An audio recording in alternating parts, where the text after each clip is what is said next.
भक्ति से भरे भाव हे हरि मेरे मन उपजाओ।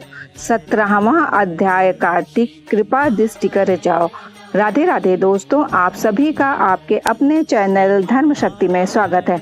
माता लक्ष्मी और श्रीमन नारायण की कृपा आप और आपके परिवार पर सदैव बनी रहे।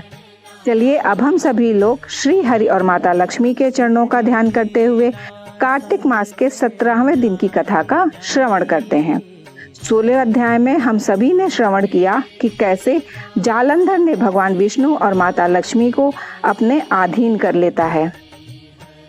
ये वृतांत इंद्र और सभी देवता भगवान शंकर को बताते हैं कैलाश पर्वत पर जाकर, जिससे भगवान शंकर को बहुत ही अधिक क्रोध आता है और शुक्राचार्य को क्रोधित भगवान शंकर ने अपनी योनि में गुप्त कर लेते हैं और स्वयं भी अंतर्ध्यान हो जाते हैं, क्योंकि शुक्राचार्य जी अपनी मृत संजीवनी से मरे हुए दैत्यों को जीवित कर रहे थे।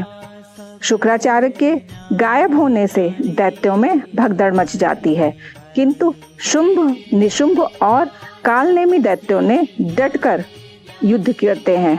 अब आगे की कथा। उस समय भगवान शिव के गढ़ प्रबल थे और उन्होंने जालंधर के शुंभ, निशुंभ और महासुर कालनेमी आदि को पराजित कर दिया। यह देखकर सागर पुत्र जालंधर एक विशाल रथ पर चढ़कर, जिस पर लंबी पताका लगी हुई थी, युद्ध भूमि में आया।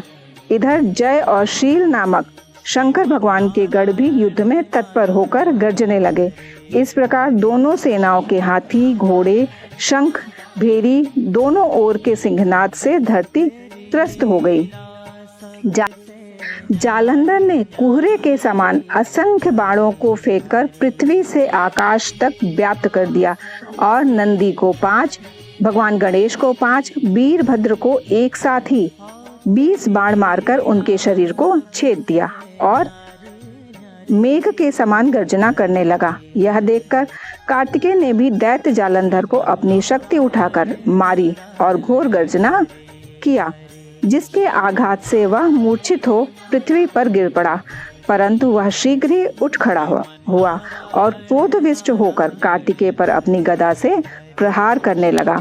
ब्रह्मा जी के वरदान की सफलता के लिए भगवान पुत्र कार्तिकेय पृथ्वी पर सो गए। भगवान श्री गणेश जी भी गदा के प्रहार से व्याकुल होकर धरती पर गिर पड़े। नंदी व्याकुल होकर गदा प्रहार से पृथ्वी पर गिर पड़े। फिर दैत्य ने हाथ में परिध लेकर शीघ्र ही वीरभद्र को पृथ्वी पर गिरा देख शंकर जी के गढ़ चिल्लाते हुए संग्राम भूमि छोड़कर बड़े वेग से भागे। वे भागे हुए गण शीघ्र ही भगवान शिव के पास आ गए और व्याकुलता से युद्ध का सब समाचार कह सुनाया। लीलाधारी भगवान ने उन्हें अभय देकर सबका संतोष वर्धन किया। इस प्रकार आज की कार्तिक माह की कथा संपूर्ण होती है। यदि ये वीडियो आपके लिए उपयोगी है तो लाइक करके कमेंट अवश्य किया कीजिए। यदि आप चैनल पर नए हैं तो चैनल को सब्सक्राइब करके बेल आइकन को प्रेस कर लें, जिससे आपको आगे आने वाली वीडियोस के नोटिफिकेशन समय पर मिल सके। आप और आपके परिवार पर माता लक्ष्मी और श्री हरि की कृपा सदैव बनी रहे। राधे राधे दोस्तों।